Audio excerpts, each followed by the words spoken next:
आवश्यक कार्यक्रम के अंतर्गत हम केवीसी के छात्र छात्राएं आपके समक्ष एक लघु नाटिका लेकर प्रस्तुत हैं, जिसका शीर्षक है मैं हूँ कर्मयोगी। इस नाटक में दो पात्र हैं। पहली पात्र रक्षा, जो कि पढ़ाई में लगी रहने वाली बच्ची है।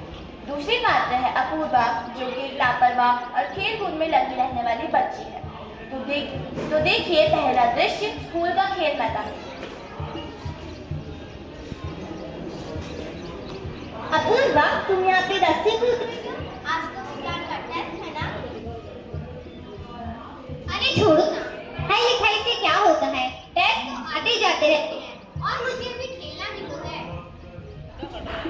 अपूर्वा, खेलने में कोई बुराई नहीं है, पर पढ़ाई भी उतनी ही जरूरी है। हम पढ़ लिख कर एक अच्छा इंसान बन सकते हैं। पर मुझे लगता है मैं पढ़ाई में उतनी अच्छी नहीं हूँ। ऐसा मत सोचो, मेहनत करने से सब कुछ संभव है।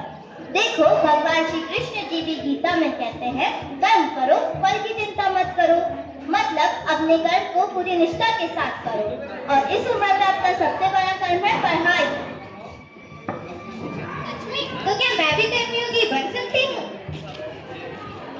हाँ बिल्कुल। जब तुम पूरी लगन के साथ अपनी पढ़ाई पे ध्यान दोगी और दूसरों की सहायता करोगी, तब तुम एक सच्ची कर्मयोगी कहलाओगी। हाँ, तो फिर मैं आज से ही मेहनत करूंगी। चलो, तुम मुझे विज्ञान पढ़ा दो। दृश्य 2। यही तो एक सच्ची कर्मयोगी की शुरुआत है। चलो फिर घर बढ़ते हैं। दृश्य 2।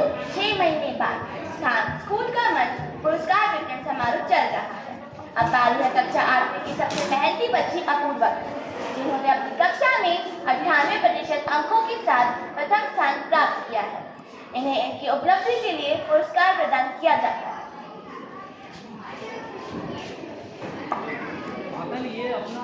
नहीं नहीं सर, मैं ये पुरस्कार नहीं ले सकती, क्योंकि असल में ये पुरस्कार मेरा नहीं, मेरी दोस्त रक्षा का है, क्योंकि उसी ने मुझे स्थान तक आने के लिए प्रेरित किया। तो मैं चाहती हूँ कि ये पुरस्कार रक्षा को भी दिया जाए। मैं रक्षा को आमंत्रित करती हूँ कि वे आएं और पुरस्कार प्राप्त करें।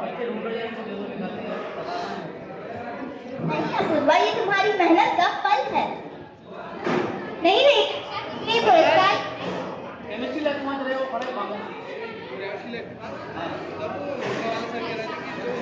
रक्षा असल क्योंकि अगर तुमने मुझे उस तरह से नहीं उलझी रहे। नहीं अपूर्वा, ये तुम्हारी मेहनत का फल है। जो तुमने ठाना वो करके दिखाया, यही तो सच्चा कर्मयोग है।